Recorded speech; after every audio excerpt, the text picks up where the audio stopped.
Accelerate Alaska, exploring the economic opportunities to unlock a greater future. It's one thing to listen to an Accelerate talk. It's another thing to experience it in person. An Accelerate conference is amazing. I have been told by many that it is the best networking experience that they've ever been to. The next Accelerate conference is coming up quickly. Go to accelerateak.com or acceleratearctic.com. First of all is the optimism. Why we can say that exports will grow. So we have a place, time, commodities, direction.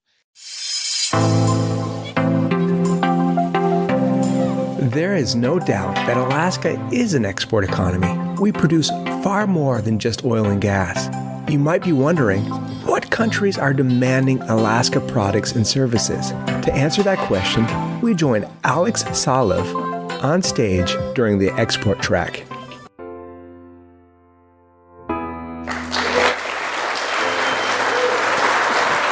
Well, why am I speaking about exports? I'm originally from Russia, as you can guess from my accent, and I came here to UAE as a student 19 years ago. For 15 years or more, I worked for the U.S. Department of Commerce or World Trade Center here. So for the last 15 years, if there was something going on internationally, probably I was involved in some way or I heard about it, So if somebody tells you there was this great export in 2007 and you don't believe those people, you can ask me. I might be able to confirm if there was or there wasn't. But Kai gave me the title of the presentation, which says, "What does the rest of the world want from us?" I think it's a very self-serving question. I think exports require two parties. It's sort of like a prom dance in high school. To me, the better question would be, how does the rest of the world sees us? Like when they look at us, what do they see? So international trade is a big business for Alaska. If you have seen World Trade Center presentations, I copied a few slides, it's fair to say that I actually made those slides myself. So overseas exports were 4.7 billion in 2018. That's approximately 10% of our gross state product, which is a significant amount if you think about it. Exports is new money into the economy. Thousands of direct and indirect jobs result in stronger and more diversified economy. Alaska ranks 40th of all the states by the value of exports, but by the percent of gross state product, Alaska ranks 14th. And on a per capita basis, Alaska ranks 4th. So we are actually very, very, very influenced by exports, if you think about it. We're just very small. That's why we're on the 40th place. According to the U.S. Department of Commerce, there is approximately 300 companies exporting, but that's statistics, and I cannot say whether that's true or not. However, 75 are small and medium-sized businesses. Small and medium-sized businesses in the U.S. general picture are companies that are less than 500 people. So I think the majority of Alaskan companies are less than 500 people. Exports equals jobs. So this, with statistics, you just have to believe that that's true, right? Here is Alaska's export picture.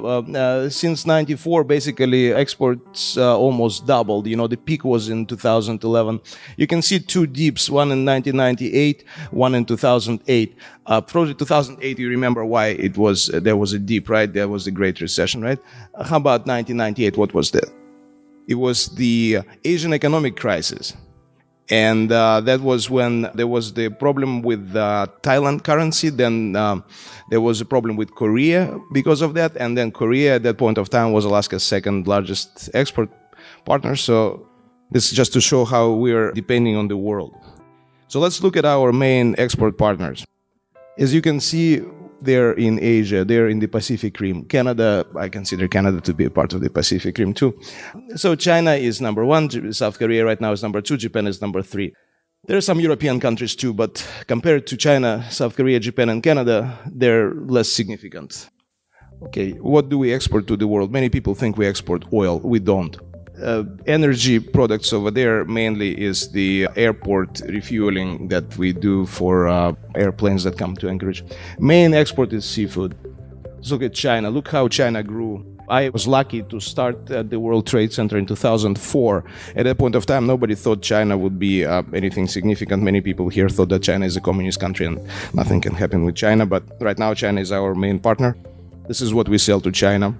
If you need this presentation, I put the list of what we have with China, what are the involvements with China. Surprisingly, there is not too much. They buy a whole bunch of stuff, but the Chinese presence here is very, very limited. These are the second two, South Korea and Japan. I just jammed them together. Japan used to be the biggest economic partner of Alaska for decades. And so Japan significantly went down. Japan was number one from 1950s until 2005-6. Some Korean involvement in Alaska, some Japanese involvement in Alaska. As you can see, I'm leading you to something in the end that I want to talk about. Okay, so first of all is the optimism. Why we can say that exports will grow. My former colleague Greg Wolf, my good friend, he said that we have the 4 rights. And that phrase, sort of many people are using it right now. And even I heard the Senator Lisa Murkowski is using that phrase, So it sort of became a common thing to talk about Alaska. So we have a place, time, commodities, direction. The place is right there in the middle of the world, right? What the airport says, 9 hours from the 80% of the industrialized world. Okay, we have what the world needs. We have the resources. We have those rounds, right? That Kai was talking about. We have fast-growing economies and population in our backyard. That's true. Don't forget about India. Don't forget about Southeast Asia. I wrote quite a few articles on that. They're insignificant right now, but they might be bigger and better. And then, of course, the Arctic. That presents significant opportunities for us. We have a lot of resources untapped. This is from the Commonwealth North. And, when the new person comes to Alaska, when they hear about our coal, for example, they think we have lots of coal mines. How many coal mines do we have?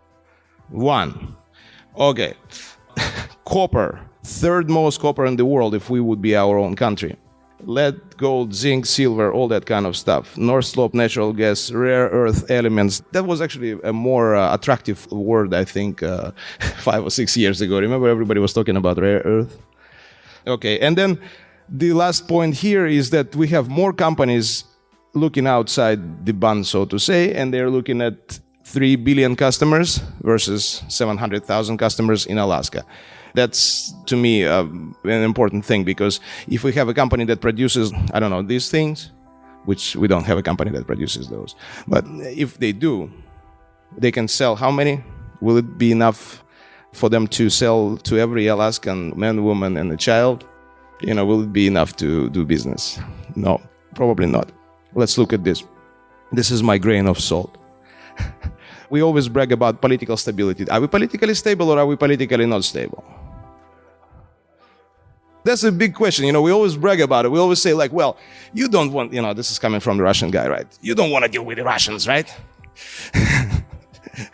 Well, do we have that stability that we brag about? Is there a curse of being in the middle, just like Reykjavik had, where all the airplanes were landing in Reykjavik and then all of a sudden they stopped doing that because the bigger and better airplanes appeared? We are rediscovering Reykjavik. My grandfather had an old radio set which had Reykjavik, on it, on one of the waves. And I was always wondering, what is Reykjavik, Where is it? And then we have 3 bad lucks. This is not as good as 4 rights, but infrastructure, human resources, and industrial capacity, we don't have those 3. Another thing to think about, maybe at the discussion, diversification versus hyper-concentration. I'm not going to talk what is hyper-concentration, but you probably understand. Global competitiveness. Are we competitive on the global scale? Lynn's company is. Do we have many of those? Global competence. Are we competent? And then back to the question that I started with. How are we being perceived by the world? And what is our own perception of ourselves? Do we look great to ourselves only? Or do everyone else think that we are great? Thank you. I hope you enjoyed what you heard. If you want to see the presentation with slides and visuals, go to accelerateak.com. A big thank you to Kai Holland for organizing this track. Do you enjoy this podcast? If so, go to accelerateak.com to find out how you can contribute, volunteer, or even bring an Accelerate conference to your town. accelerateak.com. This has been an Accelerate LLC production. The future is already here, if you know where to look.